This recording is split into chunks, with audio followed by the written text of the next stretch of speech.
আমি বললাম, আমি ব্যর্থ। আল্লাহ বলেন, বিশ্বাসীরা সফল হয়। আমি বললাম, আমার জীবনে অনেক কষ্ট। আল্লাহ বলেন, নিশ্চয়ই কষ্টের সাথে আছে স্বস্তি। আমি বললাম, আমাকে কেউ সাহায্য করে না। আল্লাহ বলেন, মুমিনদের সাহায্য করা আমার দায়িত্ব। আমি বললাম, আমি দেখতে খুবই কুৎসিত।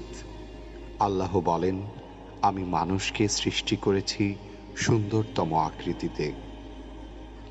আমি বললাম, আমার সাথে কেউ নেই। আল্লাহ বলেন, ভয় করো না, আমি মুমিনদের সাথে আছি। আমি বললাম, আমার পাপ অনেক বেশি। আল্লাহ বলেন, আমি তওবাকারীদের ভালোবাসি। আমি বললাম, আমি সবসময় অসুস্থ থাকি।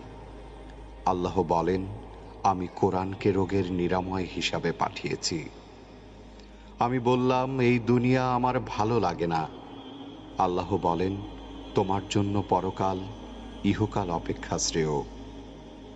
আমি বললাম, বিজয় অনেক দূর। আল্লাহ বলেন, আমার সাহায্য একান্তই নিকটবর্তী। আমি বললাম, আমার জীবনে খুশি নেই। আল্লাহ বলেন, শীঘ্রই তোমার রব তোমাকে এত দেবেন যে তুমি খুশি হয়ে যাবে। আমি বললাম, আমি সব সময় হতাশ। আল্লাহ বলেন, আর তোমরা নিরাশ হও না এবং দুঃখ করো না। আমি বললাম, আমার কোনো পরিকল্পনা সফল হচ্ছে না।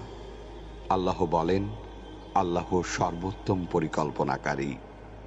আমি বললাম, আমার কেউ নেই।